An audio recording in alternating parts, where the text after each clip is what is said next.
মেয়েটি একবারে ২০ বাটি নুডলস খেতে পারত। তার খিদে ছিল প্রচণ্ড। তাকে খাওয়াতে খাওয়াতে তার মালিকের টাকা শেষ হয়ে গেল। মেয়েটি মন্দিরের খাঁটি সোনার মূর্তিটিও এমনভাবে খেয়েছিল যে তা ব্রোঞ্জের মতো হয়ে গিয়েছিল। বাধ্য হয়ে মালিক মেয়েটিকে পাহাড় থেকে নিচে পাঠিয়ে দিলেন, যাতে সে নিজের জীবিকা নির্বাহ করতে পারে। সেখানে পৌঁছানো মাত্রই সে দেখল একটি গাড়িতে এক বৃদ্ধা অচেতন অবস্থায় পড়ে আছেন।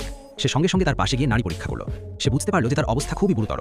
সে সঙ্গে সঙ্গে তার কাছে থাকা বড়িটি তাকে দিয়ে দিল। কিন্তু নিরাপত্তারক্ষীরা ভাবল সে ঝামেলা করছে এবং তাকে তাড়িয়ে দিল।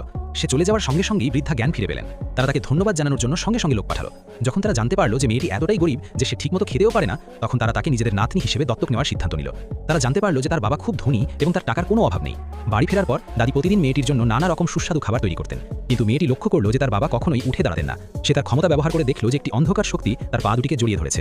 সেই কারণেই তিনি দাঁড়াতে পারছিলেন না। এটা কোনো অসুস্থতা ছিল না, কিন্তু বাবা ভাবলেন মেয়েটি আজে বাজে কথা বলছে। মেয়েটি ব্যাখ্যা করল যে সে কোনো সাধারণ মানুষ নয়, সে এমন সব জিনিস দেখতে পায় যা অন্যরা দেখতে পায় না। তবুও তিনি তাকে বিশ্বাস করলেন না। মেয়েটি একই কথা বারবার বলতে থাকলো। তখন তিনি তাকে অফিসে নিয়ে যাওয়ার সিদ্ধান্ত নিলেন। কোম্পানিতে পৌঁছে মেয়েটি দেখল যে সেই একই অন্ধকার শক্তি পুরো ভবনটিকে ঘিরে রেখেছে। সে এমনকি দলধার কোনায় লুকানো তাবিজও খুঁজে পেল, কিন্তু এমন একটি জায়গা ছিল যা শুভ শক্তি এবং সৌভাগ্য আকর্ষণ করছিল। মেয়েটি সঙ্গে সঙ্গে সেই শুভ শক্তি তার বাবার আহত পায়ে স্থানান্তরিত করল।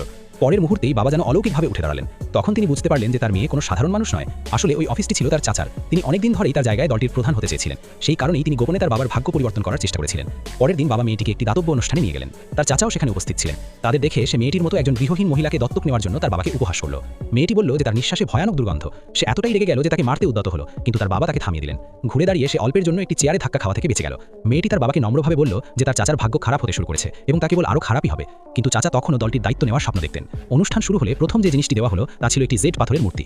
আয়োজক বললেন এটি সৌভাগ্যের প্রতীক, কিন্তু মেয়েটি এটিকে একটি অশুভ জিনিস হিসেবে চিনতে পারল। সে তার বাবাকে থামিয়ে ইচ্ছাকৃতভাবে তার দর বাড়িয়ে দিল। অবশেষে চাচা মূর্তিটি ৮০ মিলিয়নে কিনে নিলেন। অন্য জিনিসগুলো ছিল একটি সোনার সিন্দুক এবং একটি কাঠের সিন্দুক। দুটি একই পুরানো শহর থেকে এসেছিল এবং কেনার পরেই কেবল খোলা যেত। মেয়েটি কাঠের বাক্সটিতে ইতিবাচক শক্তি অনুভব করল, তাই সে ১০ মিলিয়নে দর দিয়ে সেটি কিনে নিল। চাচা সোনার সিন্দুকটি ২০ মিলিয়নে কিনলেন, কিন্তু যখন তিনি এটি খুললেন তখন দেখা গেল এর ভেতরে আবর্জনা ছাড়া আর কিছুই নেই। মেয়েটি যখন কাঠের বাক্সটি খুলল তখন উপস্থিত সবাই হতবাক হয়ে গেল।